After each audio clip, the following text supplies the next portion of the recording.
இந்த தாசில்தார் கொடுத்துருக்காங்க மறுபடியும் இருக்கும்போது அப்படி சொன்னாங்க. என்னவோ நீங்கள் பேசிங்க.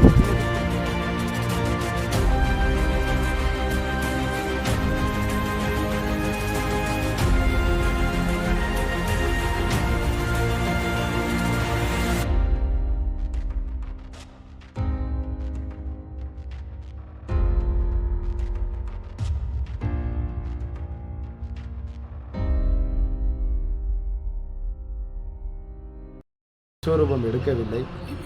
அது இன்னொரு செய்தி கூட நீங்கள் சொல்லியிருக்கீங்க, பனைமரத்தை வெட்டுவது என்பது ஒரு மிகப்பெரிய தேசிய குற்றமாக இன்றைக்கு சட்டசபையில் மாண்புமிகு முதல்வர் அவர்களுடைய இந்த ஆட்சி காலத்தில் அவர் சிறப்பு பட்ஜெட்டை உருவாக்கி வேளாண் பாதுகாக்க மண்டலமாக இன்றைக்கு டெல்டா மாவட்டத்தை உருவாக்குகிற நிலையில் மிகப்பெரிய ஒரு பாதுகாப்பு சட்டத்தை இன்றைக்கு உறுதி செய்யக்கூடிய திராவிட மாடல் ஆட்சியில் ஒரு மரத்தை வெட்ட வேண்டும் என்று சொன்னால் பல ப்ராசஸ்கள் நடைமுறையில் சட்டத்தில் இருக்கிறது.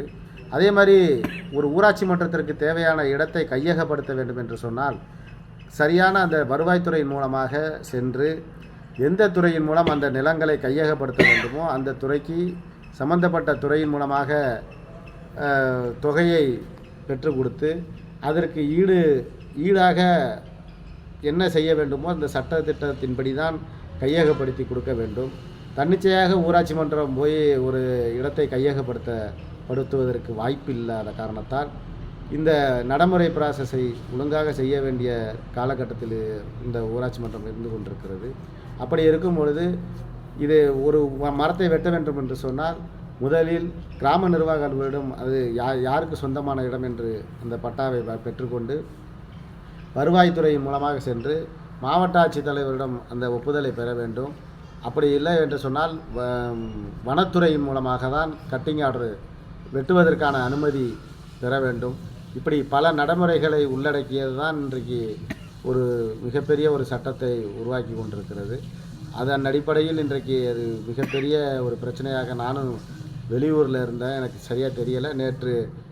இன்று தான் ஊருக்கு வந்து இப்போ சில பத்திரிகையின் வாயிலாகவும் ஊடகங்கள் சமூக ஊடகங்கள் வாயிலாக தான் நான் அறிந்து இப்போ மறுபடியும் இந்த மக்களை கேட்டு தெரிந்து கொண்டிருக்கிறேன்.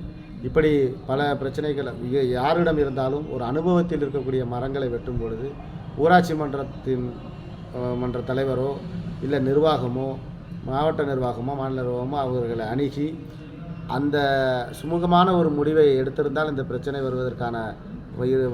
வந்திருப்பதற்கான வாய்ப்பு இருந்திருக்காது, தவிர்த்திருக்கலாம்.